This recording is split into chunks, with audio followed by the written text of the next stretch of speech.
বাড়ির বউ বলে আমার উপর কন্ডিশন চাপিয়ে দিও না উজান।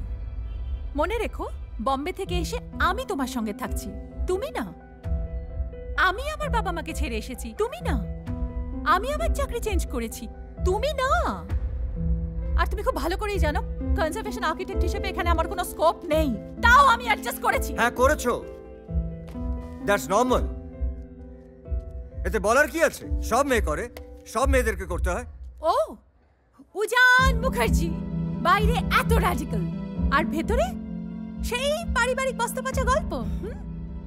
শাশুড়ির সামনে বেশি টেলিফোনে কথা বলা যাবে না, স্লিভলেস টিস পরা যাবে না, ছাদে গিয়ে স্মোক করা যাবে না, বেশি ইংরেজিতে কথা বলা যাবে না, প্যান্টস পরা যাবে না, সব কিছুতে পারমিশন নিতে হবে।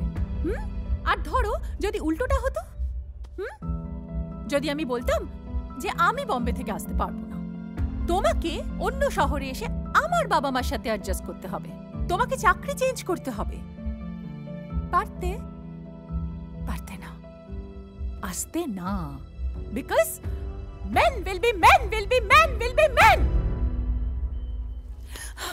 শোনো দীপা, তুমি ওই টিকিটে কোথাও যাচ্ছ না, and you have to take my permission। এবং তোমার বাবার উচিত ছিল একবার আমাকে জানানো, ওকে?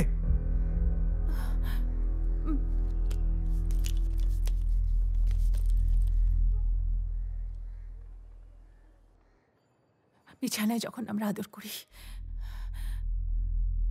তখন কি তুমি আমার পারমিশন নাও যে কে আগে আসবে? তুমি না আমি? Because it's always you.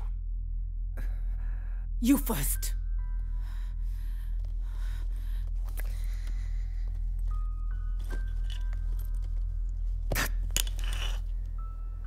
কি রে, কি হলো? কি আবার কি হলো তোদের মধ্যে? কিছু হয়নি, কিছু হয়নি মা। আমি বম্বে যাচ্ছি সেটা ওর পছন্দ নয়। আসলে বাবার সাথে একটু কাজও ছিল, তোমাকে বলা হয়নি। আচ্ছা উজান, ও যদি বম্বে যেতে চায় যাক না, তুই কেন বাধা দিচ্ছিস? না মানে ও বৌদি, তোমার কাছে একটা ক্লাচ আছে গো। হ্যাঁ, ওই যে ওখানে দেখ। কোথাও যাচ্ছ গো? ছোটদা যেতে দিচ্ছে না?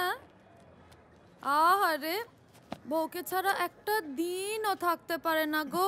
ইস, দেখো দেখো মুখটা দেখো, কিরম তাকিয়ে রয়েছে দেখো, মেরেই দেবে মনে হচ্ছে। কিরে, বউকে ছাড়া থাকতে পারিস না? মা মুখটা দেখো দেখো, কি জোরে জোরে নিঃশ্বাস ফেলছে দেখো। কি হচ্ছে? চুপ কর। কষ্ট হচ্ছে?